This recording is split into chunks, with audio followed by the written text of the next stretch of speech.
What is up, everybody, and welcome to this special AMA episode, which is like, wow, I never thought I'll be here. And to be honest with you, I don't even know what I'm doing because I've done AMA sessions basically with things like, fireside chats or, Q&A sessions in events after speeches or whatever, or mentor sometimes I get invited to mentor a few startups here and there. And so they ask me all these questions, but I've never done an AMA session like this one.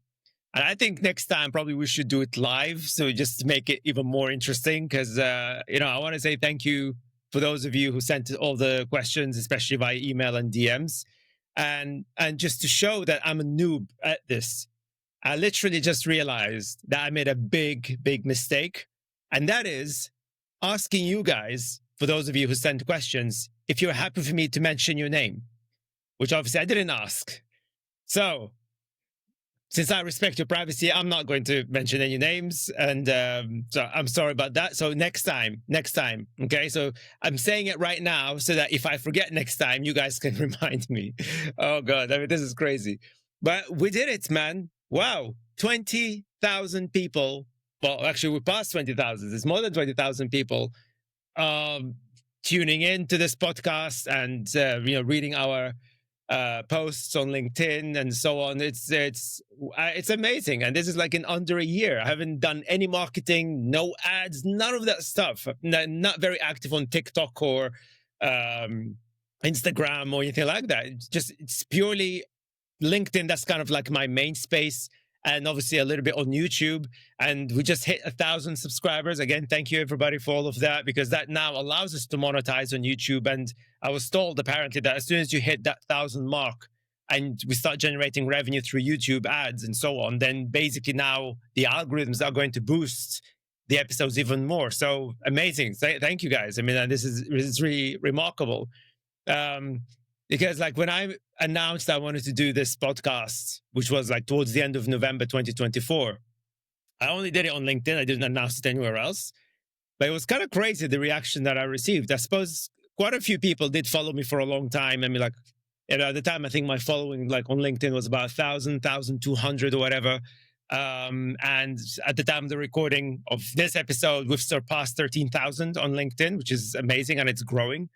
So YouTube, as I just said, we've passed 1,000, and on the newsletters, it's just over 6,000. So thank you, guys. That's all I have to say. Again, I mean, I really did not expect this. This is kind of took me a little bit by surprise, and but that means that the work that I do, the work that my guys, and obviously the amazing guests that come to the podcasts, obviously the discussions that we have are important to you, and I think this is really the key driver for me, because when I announced it a year ago or less than a year ago, it was really out of frustration.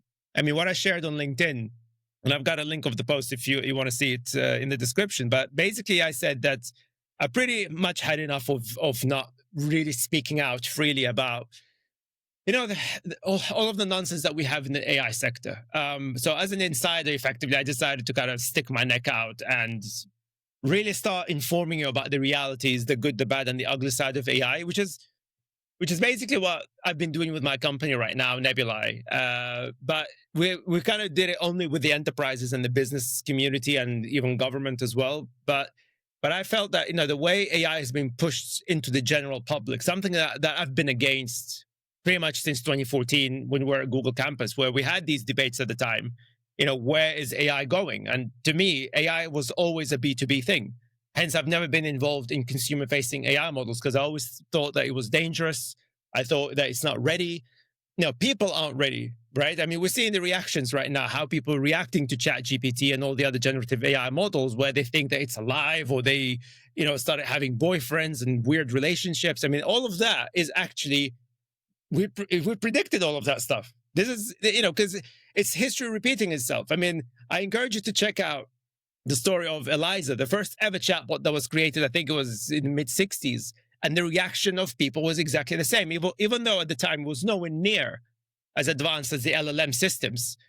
But people still freaked out. They're like, oh my God, this is alive. It's alive. It's like, obviously as humans, we have a weird relationship with machines that are communicating with us somehow, I don't know, but I was never comfortable with this idea. But now, of course, the genie is out of the bottle. So I just felt like I needed to inform people, because unfortunately, the tech sector is not going to inform you. The tech sector, as many of my guests have highlighted already, is that they're actually taking advantage of this. So even though they're talking about, they want to keep things safe, but are they really? They're not, So yeah, so that's basically kind of the key driver for me with the podcast, is that I wanted it to be, a non-clickbait podcast that is genuinely trying to inform you. I mean, that's the problem that we have right now with the media. There's failing at this. They're selling you information. They're not informing you. It's all about the clickbaits. And also, to frankly, my disappointment, the podcasters as well. Many podcasters, especially the big podcasters, are doing exactly the same thing that what the corporate media are doing, basically selling you the hype, because this is what gets them all of the clicks. I guess, obviously, talking about YouTube ads, it's the same sort of thing. But, I made that commitment that I am actually anti-clickbait. Think of it that way. I mean, the mission of the podcast is that I wanted to bring real experts out of the clickbait shadows, because I think, and I've said this throughout different discussions with my other guests, that we've had over a decade of charlatans and grifters and clickbait loving scammers. Let's call it for what it is. Controlling the narratives from the 2010s till today. We're basically now suffering the consequences of not listening to experts. This is the thing that I always find annoying. I mean, till this day, I still get people, although not as much as we used to. But even till this day, I keep on hearing people saying things in the comments like, I still don't trust experts. Well, who do you trust then? I mean, and I really want to challenge people like that, because they were told not to listen to experts, pre-2016, not just in politics. We've seen that during the pandemic as well. And look what happened. Things went wrong.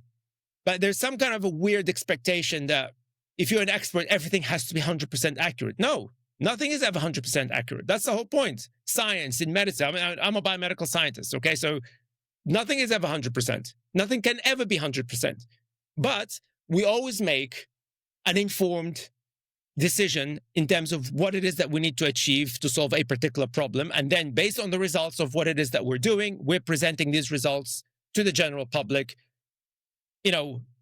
in good faith. We're not trying to lie. I mean, obviously I speak for myself at least, right? Like, we're not lying. We're not doing anything. We're presenting you with the data, presenting you with the information. And, it's not always 100% accurate. But the idea that you just don't listen to experts, but then you listen to, I don't know, Donald Trump? What? Or Nigel Farage in here in the UK, or Boris Johnson, for example, when he came to Brexit and all of that stuff. I mean, to me, that's so absurd. It's like, if that's the case, if you don't trust experts, well, next time you get sick, don't go and see the doctor then. Go to your local, I don't know, fortune teller. I mean, if that's what you're talking about. I mean, it's complete nonsense. And frankly, again, one comment I was, and actually, many comments I used to get in the past. I mean, again, a lot of the negative comments have stopped, because basically, I mean, not that I'm here trying to prove anything, but everything that I've predicted for several years ago came to pass. Unfortunately, not because I wanted to be. I hope that I'm wrong, because if I'm right, that means things are bad. That's the point, right? But there were a few times where people say things like, well, Tim, you're not an AI genius or whatever. I'm like, I never claimed that I am an AI genius. I'm not an AI genius at all. Not at all. I just know how it works. It's kind of like saying, I can tell you that Earth is not flat, therefore I'm a genius. No, that's not how it works. I just simply know how it works. I talk about the things that I understand, the things that I know, and have been involved in AI for well over 25 years. So, so when people come up with all these nonsensical claims, I say people, I'm talking about my counterparts, the CEOs and CTOs of all of these AI startups, and they come up with all these bizarre claims. To me, it's either that they lying to you, basically, or they are effectively, basically, I haven't got a clue what they're talking about. They just don't know how AI works. It's nonsensical to me. So I think now we have to prioritize experts. I mean, so that's why I get so frustrated when I see other podcasters bring in, celebrity doctors and celebrity scientists and stuff like that. And I'm like, Matt, no. Because let me tell you something. before I go, as I'm getting onto this tangent, just try to basically explain to you the reasoning behind my podcast. But when you look at famous doctors or famous scientists, there's a huge difference between these guys and, for example, a famous athlete or a famous musician. You see, a famous athlete usually means that this athlete is a champion or one of the best athletes in the world. I mean, everybody goes after the Olympic gold medalists, for example, right? Nobody interviews people who finish in second place, third place, which is unfair, I think, but that's just how it is. Usually, when you see athletes being interviewed or talked about or featured in any podcast, usually are the ones who are either, champions or close to championships, right? Famous actors who've been in very successful films, or the ones who won Oscars or something, right? Musicians, the same thing. But if you see a famous scientist or a famous mathematician or a famous technologist, even a famous entrepreneur, usually it's because they know how to talk. The problem with my world, and I talk a lot about this on the podcast, we're not very good at communication. I think one of the key reasons why people are being pretty much fooled by AI, because the tech sector, my sector, has failed for many decades to be open and transparent with you. But in many cases, they don't even know how to talk in the first place. I mean, like, all of us are a bunch of introverts and a bunch of geeks. I mean, we're very good at talking tech, but when it comes to anything beyond tech, we're not very good at that. And you see the same thing in science. In fact, a lot of scientists don't really know how to communicate very clearly. I mean, this is a problem that we have in science and academia, in engineering, that a lot of the people are just terrible at communication. But those who are very good at communication, even if they're not necessarily great scientists or great doctors, they absolutely get all the attention because they wrote a book of some kind, or they've done a course or something like that. So, and I'm being very, I'm not going to call out specific names here, but I just want to tell you, as a scientist, okay, when you see famous scientists, they're famous scientists not because they're the best scientists or because even they've written the best research paper. No, they're famous because they know how to talk. They know how to communicate. They wrote a book, and whatever claims they made in these books ticked a few boxes, and boom, they're bestsellers. You have to remember, a lot of the publishers that publish these so-called science books or health books, they're doing it as a clickbait. They're very good at clickbaiting. So please be very careful with that. Famous scientists, famous medical doctors, famous whatever, does not mean that they're the best. Okay? Don't conflate that with the best actors or best athletes or best musicians. That's a completely different ballgame, because these guys have a track record of winning matches or winning awards, etc. In science, that doesn't happen. You don't see a lot of these podcasters, for example, interviewing, Nobel-winning scientists. Very rarely, okay? So be very, very careful with that. And this is basically what I'm avoiding with this podcast. I'm not going to bring in famous people because they're famous. I'm bringing people who are the best at their fields. This is basically what I do. Even if they're not famous, that doesn't really matter, because that's not the point. The point here is that I want to bring all of these amazing, phenomenal experts out of the clickbait shadows, because nobody else invites them, not because they're bad, but because they're not famous enough or they're not clickbaity enough. This is anti-clickbait podcast. So if you want clickbaits, this is the wrong podcast, right? If you want real facts, knowledge, genuine expertise, this is the place for you. And that's basically what this podcast is about. You can tell I'm a bit frustrated and also passionate about this, because this is something I've been working on for a very long time. I mean, my startup that got me into the AI, sort of, if you like, the Premier League of AI, with Google Campus, etc. That was basically an AI company that was using AI to fight misinformation. So I've seen the ugly side of misinformation since 2012. It was already a thing at the time. So that's why this podcast really means a lot to me. And more importantly, obviously, now that we've got over 20,000 listeners all over the world, I mean, it means a lot to you.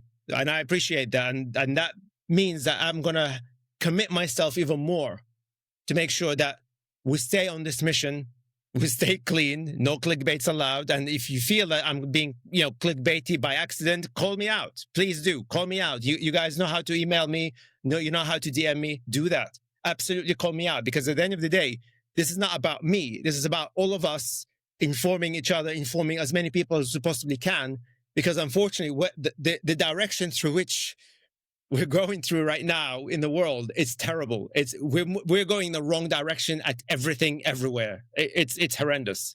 So based on that, I've got an announcement to make. Now, actually, sorry, before I go through the announcement, I want to also extend my special thanks to the paying members, because part of the announcement is basically that was funded by the paying members, right? So thanks to the paying members, I can announce that I've now launched a company for behind the podcast, but it's to produce other podcasts in the future as well as events. And this company called Athmetric. So you can see the name in the screen here.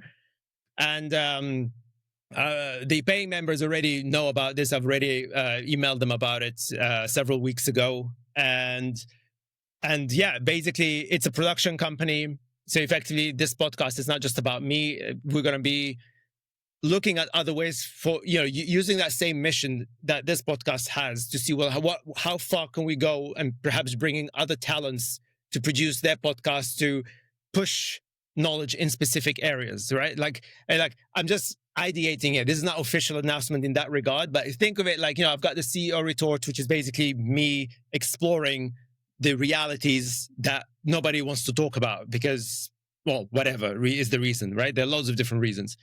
But let's say, for example, I bring in somebody that talks about history to try to change the misleading narratives about history that you don't hear much about. So perhaps that could be the History Retort podcast that would be presented by an actual historian. You see what I'm saying? So this is the kind of thing I'm looking at. But also, I am very keen on doing face-to-face events, really keen on that. And when I say events, I'm not talking about sort of conference, but meetups. So, we can arrange different meetups where, if you're based in London, we can all meet up. You guys can connect with me. You can have a chat, etc. In Paris, probably, Helsinki, which is hopefully going to be my new base. I'm coming back to that in a minute. But basically anywhere you are in the world, we try to organize meetups where we can all get together and really build this strong community of people that effectively believe in real knowledge and try to help all of us basically stay informed as much as we possibly can. So, I feel despite, the world now is all about digital and AI and all of that stuff, I think there's definitely a need for face-to-face, not events, like I said, not events, but meetups. You know what I'm saying? It's like, it's basically a way to break the ice. So that's something that I'll be doing through Athmetric as well. So I want to extend my special thanks to all of the paying members because you guys made this possible. So your funds basically helped me put this thing together. And for those of you who are probably still considering becoming a member, please support us if you can. If you've got, I know money is an issue right now, but you can go as little as $5 a month. But we also have the option where you can donate whatever you like. I've got people that donated just $1. I had people that somebody donated $1,000. I don't know who you are. You kept yourself anonymous. So, but thank you if you're listening. But we've got people that have, basically putting whatever money that they want or whatever money that they can. But we've got the monthly subscribers, we've got the founding members, we've got the pro members, and we've got the super members. So again, thank you all for that. But now that we hit that new milestone in YouTube with 1,000 subscribers, we are now going to be introducing membership options on YouTube as well, because some people are more comfortable staying within the platforms that they're comfortable with, which is cool. I appreciate that. You can now offer, just reading the notes say that we can now offer super chats as well, and stickers. I was told apparently I could put stickers with my face in it, which I'm like, why do you need stickers with my face? I don't know. We'll play around with this. But basically, this new milestone has just opened up loads of toys for us to play around on YouTube. So that's another way of monetizing. Of course, we're going to be monetizing from ads as well, etc. So again, all of the key thing for me is that all of the funds that we're raising through this is about building Athmetric, building new shows, organizing these events, but also to allow me to bring more guests to the show that are willing to share their knowledge with you guys. And the second announcement I'm making, because that's something that I haven't actually even. Oh, did I tell this to the paying members? Have I told this to the paying members? No, I don't think I have. I kind of probably mentioned it to the paying members, but it's kind of more of a thought. But I want to make a point. in relation to AI, again, going back to the problems that we have with AI. And in fact, a lot of the questions that I received are kind of centered around AI, of course, because of the work that I've been doing. And I think a lot of it, based on the questions, it seems that a lot of it is based on my discussions with Dr. Jeffrey Funk specifically. I mean, that was a hugely popular episode. And in relation to the AI hype and the bubble, which I'll come back to that, and also what I think is the future of AI. So I'm coming back to that. But the announcement I want to make is that I am dismantling my company, Nebulae. And what I mean by dismantling, Nebulae was a company that we created. Well, we started working on it in 2018. We officially launched it in January 2019. And the idea behind Nebulae was that we wanted it to be a platform and not necessarily a consultancy, but an innovation lab for enterprises whereby we help organizations, government agencies, etc., understand what AI can and can't do. Because that was already a problem, right? The key problem that I've discovered while at Google campus, that so many companies, again, I'm not talking about consumers because that was never my interest, but in the world of business, a lot of decision makers, they have this fantasy about what AI is, which is based on mostly Hollywood rather than the real thing, which is not as sexy as Hollywood AI. And I like to describe it that they always had this sort of Hollywoodified approach towards AI. And Nebulae, to put it in very simple terms, is a company that we built to de-Hollywoodify people's understanding of AI, okay? So we've done that through, building custom data models and custom AI models for enterprises, advising governments on policy, that sort of stuff. And part of that as well, a lot of the money that we made, we invested it back into research and development, so that help us kind of build AI models that effectively we can then replicate for different enterprises. Now, one of the things that I've been thinking about for a long time, because when you look at the direction of play with the world of AI right now, it's dominated by a handful of people, men. We all know who they are. A handful of companies, but there isn't a countering non-profit version of these AI models. Now, I know there's some quote unquote open source, but guess what? These open source AI models, they're not really non-for-profit. They are still funded by the same VCs that fund the likes of Anthropic and OpenAI, right? So Andreessen Horowitz, for example, is behind the French startup Mistral, which is basically open source. It's a really good model, good company, but they're not non-for-profit. They have VCs. And the thing that I wanted to focus on when I built Nebulae with my team is that we have 0 shareholders, right? So it's employee owned. We entirely control everything. We're fully bootstrapped, self-financed, etc. And we had no interest in bringing any external investors at all. But we still feel that that's not enough. We feel that there needs to be a separate entity that is dedicated for building AI models for social good.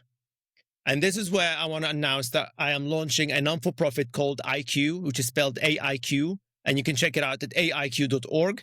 Now, those who've probably been following me for a while, they know that AIQ was more of a language model that we were building internally within our company as a way of providing a knowledge-based AI model for enterprises. Now, the way that worked, we were entirely reliant on our client data, right? So everything had to be private. So effectively what we're doing right now, of course, we can't use anybody's data. We're not going to do what these other guys are doing. We don't believe in stealing copyright stuff, okay? So we have to basically start building a lot of these things from the ground up. And that will be a challenge.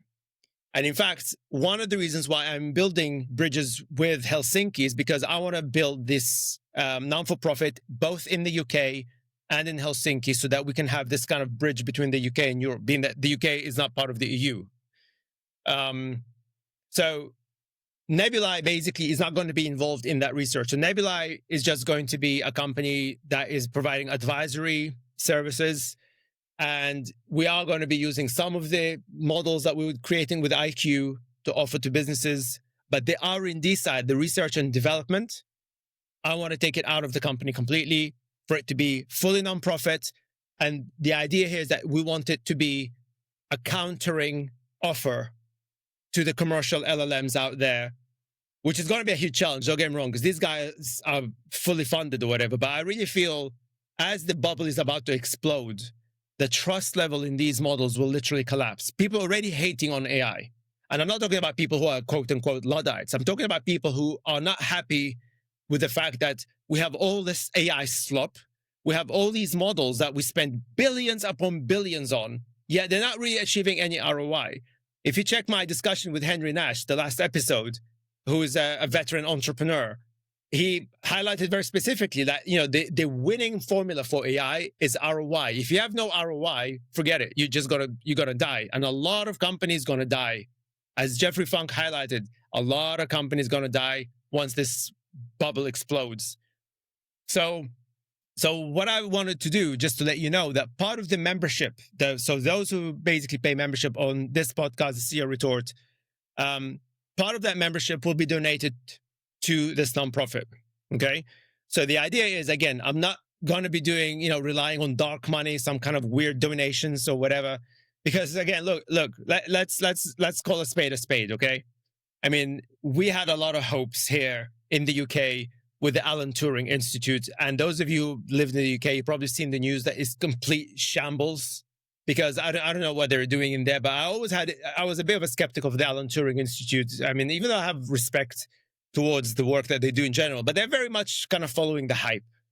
I mean, I thought to myself, you guys should kind of be doing something that is countering the commercial AI, but they weren't doing it. And it turns out that it was all shambolic. The leadership turned out to be shambolic because there was an investigation. And in fact, one of the people who investigated it is going to come to this podcast. So make sure you subscribe and follow and all that lovely stuff. So you'll see that conversation. But I remember actually I met him a few weeks ago, a few months ago. And I didn't realize that he was one of the investigators, and he told me, and he actually warned me. So all of the things that you hear in the news now about the Alan Turing Institute, I already knew about that in advance, because the report was already submitted to the government, that these guys are just they're not doing a good job of it. But then you have also the think tanks, for example, like the Tony Blair Institute. And again, it turns out that there's a huge report, which again I'm going to put in the description below, about how Larry Ellison donated, I believe, over 250 million to the Tony Blair Institute. And suddenly, which kind of explains why it is that suddenly Tony Blair became the biggest advocate for AI. It's like, I'm like, okay, with all due respect, sir, what the hell do you know about AI? And where were you in the last few years? Nobody heard you talking about AI, but suddenly now, kaboom, AI. And it turns out a lot of the government policies that we have today in the UK, the dodgy government policies that I've been criticizing, especially if you follow me on LinkedIn, you know what I've been saying. I've been criticizing that this is actually bad for UK tech. Well, it turns out that Tony Blair is the key influencer behind the scenes that pushed the current government into pushing these silly claims and these silly projects and all that crazy investment that they just secured with Donald Trump, which effectively just destroyed British tech. I'm biased, obviously. I'm a British entrepreneur. Obviously, I want British tech to do well. But turns out that because he received loads of money from Larry Ellison's, Oracle's founder, and suddenly he became the biggest advocate of AI and an expert of AI, which is like, okay, the fact that you're a prime minister, that does not make you an expert in AI, just saying. And here we are. So basically, there's a lot of money that is being influencing everything. So I just do not want to be part of that. I do not want to be part of that. I welcome donations. I welcome memberships here. We have sponsorships as well and all that lovely stuff. But the rules are very simple on the table, that you have zero influence. If you want to support the work that we do, thank you very much. You're very welcome, but it's going to be under our terms. You can't tell us what is the editorial process. This is none of your business. This is our editorial process. Take it or leave it as is. Same thing with Nebulae. I mean, companies come and work with us because we have no VCs and stuff. That's great. They know that we're not going to be bullshitting them. We're not desperate to sell them stuff, right? And with IQ, same sort of thing. I will welcome donations. Like I said, some of the membership money that I'll be making here, I'll be donating that towards that nonprofit. But if somebody wants to donate directly to that, thank you very much. But you will not influence our policy. It's as simple as. Because that's the whole point. The policy is very simple. It's AI for the social good. That's it. That's the policy. I'm not going to be interested in any of that nonsense that is about, oh, but what about the political this? I do not want politics to be part of this shit anymore. I've warned about this. Like I said already, a year ago, I warned that if you involve politics in AI, it's going to be a complete AI dystopian clown show. I said this in August 2024. You can see the episode. I put the episode in the description. I've said this in August 2024. Look where we are today. Again, not because I'm a genius, because I just know how AI works and I know how politics work. Once you mix the two, it's a disaster. And look where we are right now. It's a disaster. And speaking of disasters, another report that at the time of the recording of this episode, the Financial Times recorded that right now, 80% of the value of the stock market is entirely built on the AI bubble. 80%, 80. So when Jeffrey Funk was saying that when the bubble explodes, it's going to be a financial calamity that we've never seen before. Well, you guys tell me, 80% of the stock market is basically kept afloat barely by the AI bubble. So what do you think is going to happen when the AI bubble explodes? So trust in AI is already at all-times low, and I've been warning about this for years. If we do not do this properly, the trust in AI models and trust in AI companies will just collapse, and look where we are. That's why I'm building IQ nonprofit, because I feel that now there has to be a people's first, socially responsible AI funded by people for the people, as it were. Okay. And it's nonprofit. And like I said, it's going to be a massive challenge. Somebody told me recently, one of my friends said to me, Tim, why are you keeping doing this to yourself? I really don't know. Maybe because I care. I signed up for AI many years ago because I truly believe that AI can change the world. And there's a reason why I believe that. And I'm kind of connecting everything together because that's one of the key questions that I was getting. Like, why did I get involved with AI? You see, I discovered AI in the mid-90s. And at the time, for me, AI was the algorithms that you see in gaming, because I'm an avid gamer. Even today, I love gaming. Minecraft especially. Yeah, if you're a Minecraft, hit me up in the comments. But for me, I loved robots. I mean, the idea of robotics and all of that was really, really cool. But this is as far AI meant to me, right? It was about robotics and gaming. And that was basically in the 90s. But when I started studying biomedical science, we were learning at the time about the massive project that, those of you old enough might remember that there was a project called the Human Genome Project. So that was basically an effort, the global effort, all of the best scientists in the world, mathematicians, geneticists, computer scientists, etc. They all came together and they created this phenomenal system that allowed them to decode the entire human genome. That was AI. That was using data mining techniques, various AI models. So even though they were nowhere near as powerful as what we have today, we didn't have the infrastructure even, yet they managed to do it. And that blew my mind because, if you're not involved in medicine, you might not appreciate how big deal this is. I mean, understanding our entire genomics literally allows us to understand illnesses. Like, why do we get cancer? Why do we have certain diseases? It allows us to basically genetically map multiple species of viruses, bacteria, etc. This is how we create vaccines, actually. So when I hear people who don't know anything about anything going about, oh, how come the vaccines are being created so quickly? That's how. We've got the genetic map since the 90s, yeah, using AI at the time. So having genetic maps like this of species allows us to design various drugs. And of course, the biggest dream in the world of medicine, and indeed that's post-tech, is personalized medicine. That was a topic that's been around for gazillions of years. And it's a very hard thing to do. And again, AI helped us to achieve these things. I mean, this is a world transforming outcome from, if you think about it, in the grand scheme of things, simpler AI models and simpler data mining techniques compared to what we have right now. Yet, that's why I don't get very impressed when people say, oh, we've got a chatbot that is very good at writing your emails. Really? Are you seriously telling me that we've invested hundreds of billions of dollars so that we can have AI that can write emails? Whereas we spent a fraction of that in the 90s to decode the entire human genome. I mean, do you see the difference?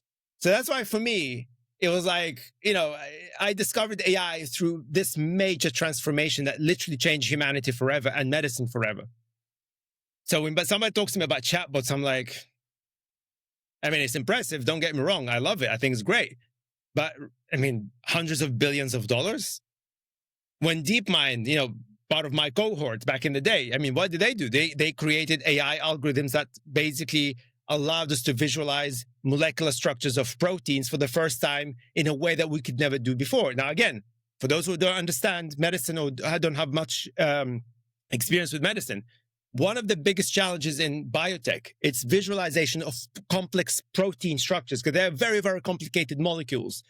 And everything that happens in your body, your metabolism, your biochemistry is absolutely dominated with proteins, okay? Like that's like the building block of everything inside your body. But because the structures are so complex, it makes it quite hard for us to kind of, again, figure out specific drugs or figure out how certain illnesses tend to happen, or basically any hormonal issues. How does that all happen from the molecular point of view? But the reason why Demis Hassabis, the CEO of DeepMind, received his Nobel Prize is because his company managed to figure this out using AI, AlphaFold. Okay? Again, how much money did they spend on AlphaFold? Not hundreds of billions. They didn't build like acres and acres and acres of data centers. They didn't do that. Okay? That is the point. So that's why I'm not particularly impressed when I see people say, well, we have Sora that can do images of stuff. Okay, the images are nice, but what's the big deal? I mean, are you telling me that Sora created all these images of SpongeBob or, all of the other, can't remember which characters, but SpongeBob seems to be a big feature there. I mean, what? Because it knows SpongeBob out of thin air? No, because they had to feed it loads and loads of pictures and maybe even episodes of SpongeBob so that the AI can regurgitate a new version of SpongeBob. Okay? Again, what problem is this solving?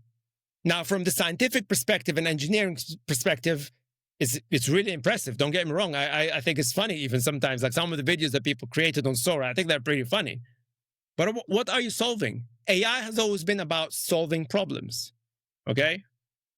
So hence, I'm not that impressed. And this is the point that we're made with Jeffrey Fung. It's like, we've got all this infrastructure to do what? To generate images of SpongeBob? But it can cure cancer. What can cure cancer? Please explain to me, how does ChatGPT cure cancer?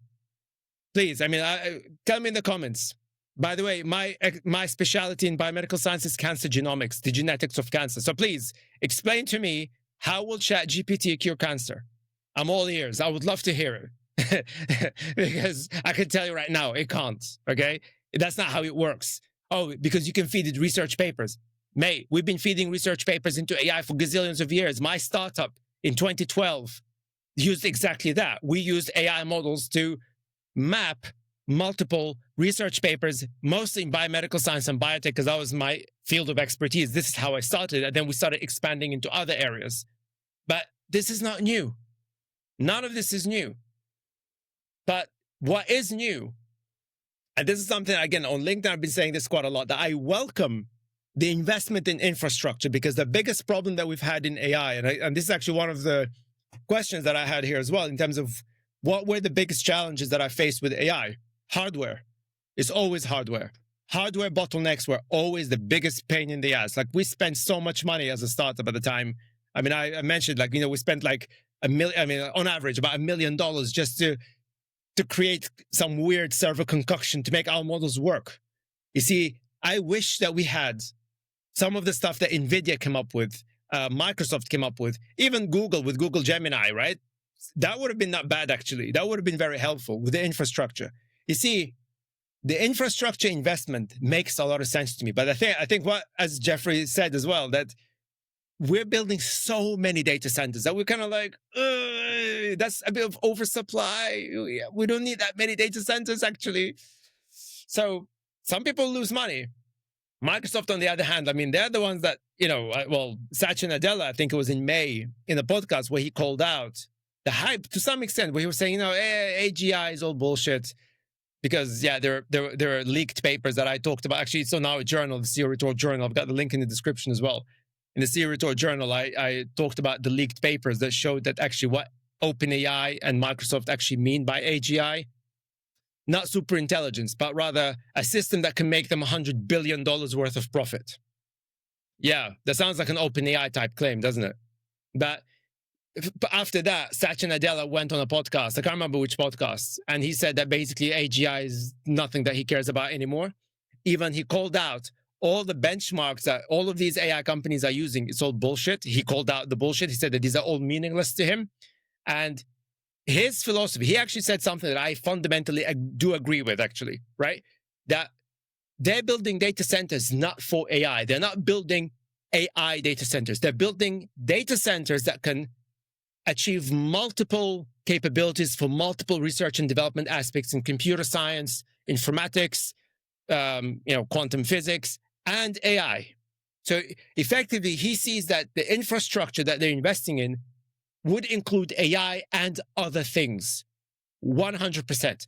This is something that I absolutely welcome. I think that is fantastic because this is something, by the way, the Europeans have been doing. The UK have done absolutely bugger all since Brexit because we had a government that did not want to spend on any infrastructure, which is like idiotic.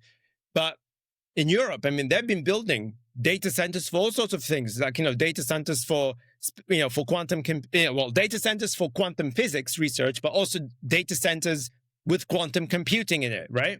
They were building data centers for AI and other molecular visualization tools. I mean, that makes sense because these are the key bottlenecks that we've had in AI across multiple areas of AI. Because, by the way, when we talk about AI, I'm not talking about generative AI. I'm talking about AI as a whole. Generative AI is just one area of AI, which is, again, another evidence of the ridiculousness of the current situation. 80% of this hype that is powering S&P 500, apparently, well, that's all about generative AI. That's, oh, man. Man, the financial crash is going to be bad. It's going to be so bad. You guys better be prepared. So this is basically why I'm doing what I'm doing. Like, that's why I'm dismantling my company, because I want it to be focusing only on the advisory side, because, boy, a lot of companies are going to need a lot of help to clean up the mess. And Nebula is going to be that company. But the research and development side of things, we want to do it as a nonprofit, because I feel that whatever that is out there right now that is doing nonprofit stuff is frankly not fit for purpose, with all due respect. I mean, they're not doing enough. It's very inward looking rather than looking at the problems that is caused by AI right now and solving it. Like, I'm not seeing any non-for-profit that putting any effort towards the psychosis problem, for example. Yeah? Fine. We'll do it. Okay? So I'll keep you guys updated on that one. So I just want to I thought I'd give you this big announcement that, there's so much happening behind the scenes. But so if you choose to become a member here, just some of your investment into the podcast actually will contribute also towards that nonprofit. So it's for good cause as well. So this is really what I'm trying to do. Is to build this network of support that we inform the public about AI, but also do as much as we can from the technological research and development point of view to find solutions to the problems that is caused by AI. Okay? And one other question that I had, actually a couple of questions about that, because if you go on my LinkedIn, you'll see that my title says that I'm a human-machine intelligence entrepreneur. And if you go to nebuli.com, you see that we specialize in human-machine intelligence. And the question that I've been having is, what do I mean by that? What does that mean? So this is actually an area of AI called augmented intelligence. But a lot of people don't kind of know what augmented intelligence means. But really, in simple terms, that it's focusing on human-machine symbiosis. So it's not about focusing on just AI to replace humans, but rather is identifying the human abilities for specific areas. So let's say, again, talking about science. So like the human genome, for example, okay? We all had the knowledge about genomics. We all had the knowledge about, certain genetic mapping for certain things, for example, but there's so many different gaps that we just didn't know about. And we did not believe that humans would be able to do that because the amount of data that we need to process that manually or to be able to simulate it technologically was just almost impossible. Therefore, we would create AI to do that alongside the geneticists, alongside the scientists. So it's really that symbiotic relationship where the two work together. So it's about enhances the overall intelligence. It's not about replacing human intelligence, but it's about combining human intelligence with machine intelligence to create what I like to describe the ultimate intelligence, right? Or an amplified intelligence. So that's what it means.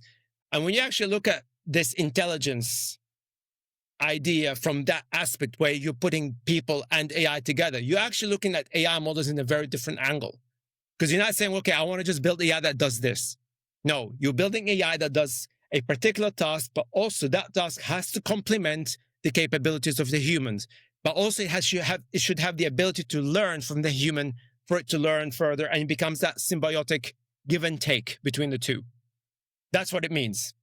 So it's a human-machine intelligence. So basically, we have to understand human intelligence and indeed human weaknesses, as well as understanding machine intelligence, machine weaknesses, and find the gaps where the two can complement one another. That's basically the simple term. So I hope that answers that question. And I think I've been going on now for a while. I mean, I think, well 50 minutes. Wow. So yeah. So what are the plans for the podcast? Well, I've already kind of alluded to that with Ethmetric. So basically, we're going to be doing other shows, etc. So still, this podcast is still obviously the key priority because that's kind of the first show of the company, obviously. But the one thing I definitely want to do is to do an AMA session like that in the next milestone, but we do it live. So the way, our virtual studio, we can actually connect it on all of the platforms. So if I were to do an AMA live, it will be live on LinkedIn, YouTube, TikTok. I think that's it, right? Just those three. Yeah. So basically, so YouTube, TikTok, LinkedIn, all at the same time. So that's why I thought, okay, you know what? Because I was told apparently on YouTube, especially, you kind of do that in multiples of 10. So you celebrate when you get 10 subscribers, but nobody cares about that. Then you celebrate when you get 100 subscribers. Nobody cares about that. And then you celebrate when you get 1,000 subscribers, which we do right now. So here I am. So the next milestone on YouTube is 10,000 subscribers, right? But what I'm going to do, because I'm going to combine all the three platforms, right now, I have just over 13,000. At the time of the recording of this episode, I've got over 13,000 followers on LinkedIn. So if we hit 20,000 on LinkedIn, I'll do an AMA session across all platforms. And once we hit 10,000 on YouTube, I'll do the same across all platforms. Now, TikTok, like I said, I'm not that active on TikTok. We're going to start being active on TikTok now. So I don't know what are the sort of milestones that people care about on TikTok. 1,000? I mean, I think we have like 400 or 500 followers on TikTok or something like that. So we're not that active. So, but hey, what the heck? If we hit 10,000 on TikTok, we'll do the same thing, right? So that means I may end up having loads of AMAs all the time. So, but hey, who cares? We have fun. But that's the idea. And it's going to be live as well. So that makes it easier, I think, to handle. And I'll ask you in advance to confirm whether you would want me to mention your name if you want to ask me questions and stuff like that. So yeah, so that's really the key plan that I really want to do. I want to have more live engagement, but ultimately, like I said earlier, I want to focus a lot on face-to-face events and having loads of meetups. I think that would be so cool. That will give you the opportunity to meet up with the guests as well. So, so like I said, I don't know about you guys. I mean, tell me in the comments, but I've had enough of conferences, to be honest with you. I mean, sometimes, it's just the same because I've been to a lot of conferences. I've spoken a lot of conferences. And it's just the same, man. The same. But what I have enjoyed recently, like especially I live outside London. I mean, I go to London a lot, but basically I've been going to a lot of local, smaller events, man, and I enjoy it a lot more because I actually get to talk to people. I get to talk to the audience. I'm not sort of on stage with loads of people and I hardly meet anybody.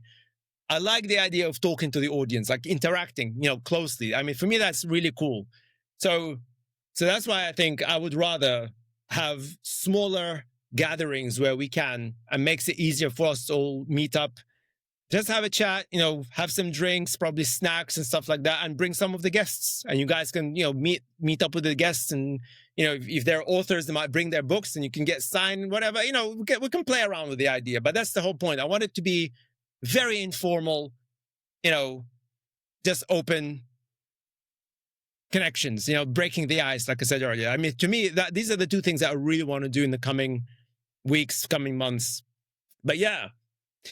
That's it. Like I said, most of the questions is just mostly about the AI. That's why I ranted a bit about AI. I mean, that's a big mistake to ask me questions about AI because I can sit here for 5 hours and talk about AI.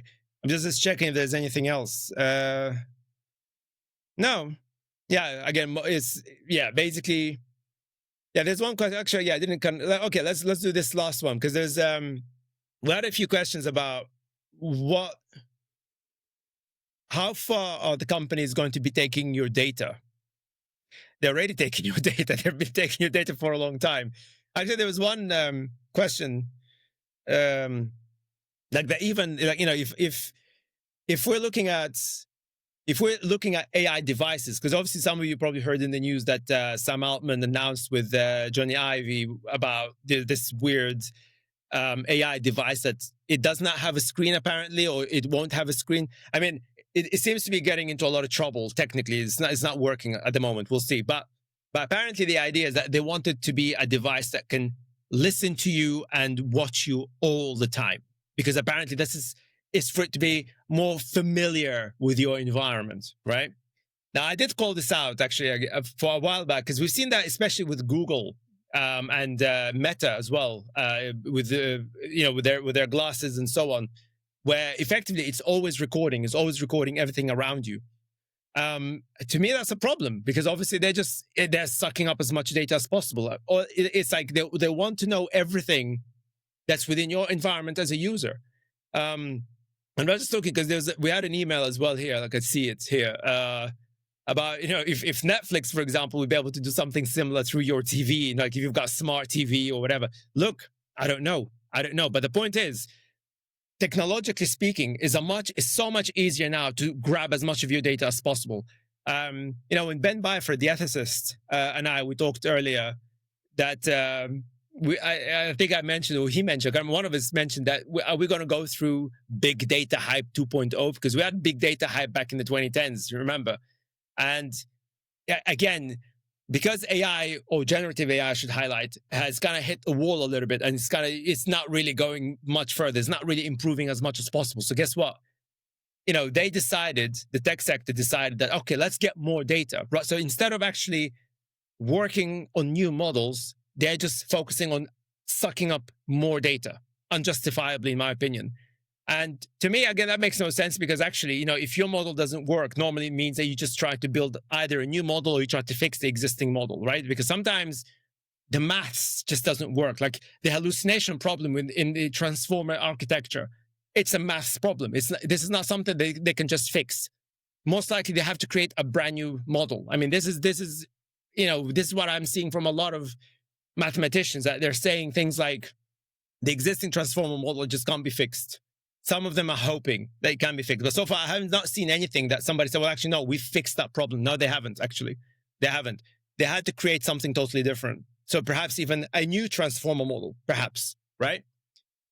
But it seems to me that they're scared of saying something like that. They're probably worried that if investors, hear that one of the companies says, well, actually, you know what? The transformer model that we've been, building for the past 3 years and you guys gave us billions and squillions of dollars to build. Oh, shit. Well, it's just not actually working.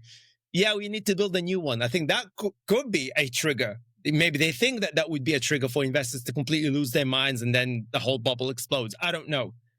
But definitely, the direction of play, certainly from what they're saying, is that AI is not the problem. It's data. Hence, they want data, they want copyrighted stuff, they want even more private data. That's why I'm very concerned about what's happening in the UK, that they haven't access now to patients' data for the first time. And it's not good. They're definitely going after your data. So to answer your question, are they going to be monitoring you through, your smart TV or devices or whatever? Probably. I mean, I would say maybe you should read their privacy policy. I know nobody reads privacy policy, but you never know. But But absolutely, I mean, I wouldn't put it past them. I mean, I think what we're seeing right now for the first time, that the tech sector just seems to not care about your rights anymore. And if you check out my discussion with Pat De Bruin from Amnesty International, I mean, basically that proves that point very clearly, that to them, it's all about monetization, increasing profits, and even if it means that they're going to compromise your human rights for privacy, compromise your human rights for ownership of intellectual property, aka copyright. I know some people, I find it quite funny when I see people complaining about, all these copyright laws. Yeah, that's the law that protects you as well, right? You get rid of copyright, people like me can barge into your business, take your data, and do whatever the hell I want to do with it, right? Or take your creation. You may have created the game or something, yeah? You don't like copyright. Well, guess what? If you don't have copyright and you create a game, I can just barge in and take that game away from you, and there's nothing you can do about it. Are you happy with that? I doubt it. I don't think so. So be very careful what you wish for. For those of you who go on about, forget privacy laws, forget human rights. Yeah, these are your rights too, though. It's not like somebody else going to lose the human rights and copyrights, and you be protected. Oh no, if we lose human rights, everybody loses human rights. Everybody. Okay. Same thing with copyright. Same thing with all rights. So you just need to understand that. But the tech sector doesn't seem to care. They just, they're barging in and they're like, we'll take everything. We don't give a shit about what happens, what are the consequences, because so long as they get their share values and all of that stuff, who cares about what happens to you? Which is the reason why, again, that's another reason why we have this podcast. It's really about opening up your eyes about these things. I'm not trying to be negative. Somebody accused me a while back that I'm being a bit too negative. I'm not being negative. I'm simply holding up the mirror and I'm trying to open up your eyes to the reality of the world. Because at the end of the day, if you care about these problems and you want these problems to be solved, well, guess what? It will be up to you to solve these problems. Because, you might have to go to your local politician and complain to them, say, hey, why is this government doing this to us? Why is this government selling our data and our privacy to all these oligarchs? If you want my vote the next time, you better bloody go and sort this out. The more people speak out, the more power you have. I mean, I remind everybody, look what happened to Tesla. People retaliated in their millions all over the world. Yeah, you guys have the power. We all have the power, right? These guys are just individuals at the top. Yeah, they've got the financial power, etc. But at the end of the day, they need all of us to buy their stuff. All you got to do is stop buying their stuff. They'll listen. Look what happened when Jimmy Kimmel was fired. Look what happened to Disney, right? When people just canceled their Disney subscription, they're like, oh shit, right? They capitulated to Trump, but then as soon as the customers said, screw you to Disney, oh, forget Trump. They just hired him, right? You guys have that power. There's a reason perhaps as well why they want to take these powers, all these consumer right powers away from you, because that's what would happen, because it will prevent you from doing that. But you have the power, guys. Everybody, we all have that power. The spending power, the cash. Cash is the king for them. That's all they care about. You take away cash from them, they'll listen. They'll absolutely listen. Yeah. So that's why I know I'm not being negative, but rather I'm trying to inform you with everything that is happening out there, because it's important, because everything's connected. Go back to that episode that I published in August 2024 when I was saying why we're moving into an AI dystopia because of politics. I mean, I'm not into politics, but of course now I have to be, because not being political, not sort of having a political show or try to tell people how to vote, nothing to do with that. But understanding that how the political game is actually impacting our technology, is impacting your life. It's literally everywhere. I mean, politics now, frankly, is the virus, right? And it's everywhere right now, which is a very big problem. And that's why I said, as a business, as an entrepreneur, you need to have that as part of your business plan. What are the risks that you need to be expecting? Obviously, you have to have all the usual economic risks and maybe even, climate change risks and that sort of stuff. But you absolutely need to have political risks as well. 100%.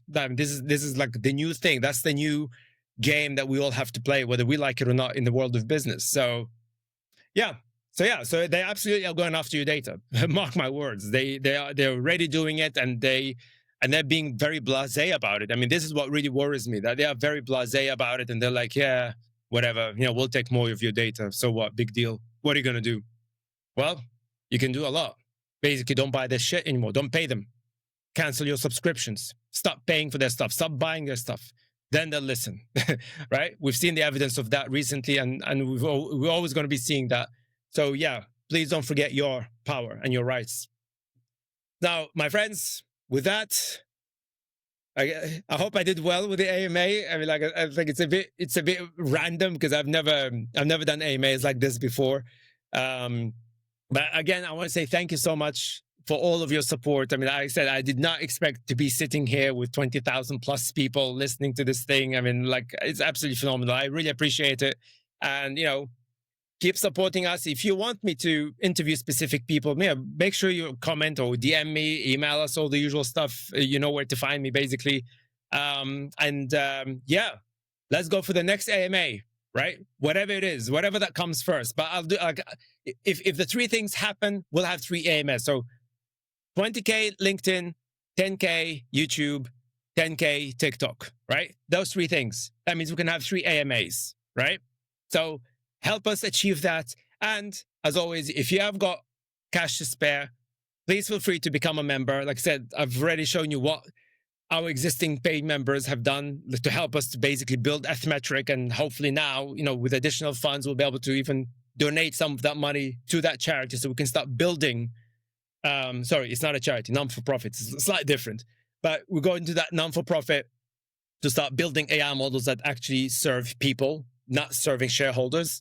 And yeah, I'll keep updating you guys on that very, very well, as regular as I possibly can. And yes, thank you. And my commitment to you, just as a final thing, my commitment to you is that we're not going to go for the clickbaity bollocks ever. Never. We've never done it. I'm never going to do it. This is my pledge to you. This is my commitment to you. We will not do what the other podcasters are doing and what the corporate media are doing, because they are the reason, in fact, the key reason why we have this situation of misinformation. Yeah, so I don't want to be part of it. I think some of us need to start cleaning this up as well. And with your help, we're going to make it happen. My friends, much love to all of you. And tune in back next Monday, October 13th. I've got a phenomenal guest, a very well-known economist in the UK and should be around the world. And man, if I sound as if I was showing you some depressing stuff about AI, just wait until you listen to the economic depression. I mean, we already recorded it, and it was crazy facts, absolutely crazy facts that you just did not know about. Yeah, it's an eye opener. So make sure you tune in. You're absolutely going to enjoy that episode. And guys, till next time, peace.